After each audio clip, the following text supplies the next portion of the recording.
Whenever you're finding the geometric mean is going to be in two places in your proportion.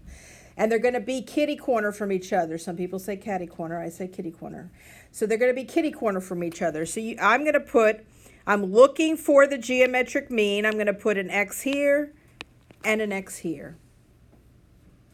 And so for tomorrow, you remember whoever the geometric mean is goes in two places. You just repeat it. So if they give you the measurement of the geometric mean, then you can find what's missing because you're going to put that in two places. Okay?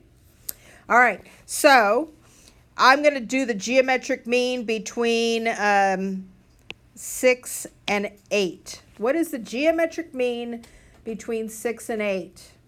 Okay? How do we cross multiply? What do we do? What do we have? 6 times 8. 48 equals, what's x times x? 2x. X squared. Thank you.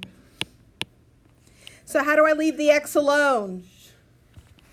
How do I leave the x alone? Square root. Square root both sides. And the answer is going to be high sixes. Somebody do that on your calculator. X equals 6 point, maybe 8 something. I don't know. So it's going to be 6.92. How did I know that it was 6.8 or 9 something? I looked at 48 and I know that the square root of 49 is 7 and the square root of 36 is 6. So it's going to be closer to 7 than it is to 6 because 48 is closer to 49 than it is to 36. Who is the geometric mean in this problem?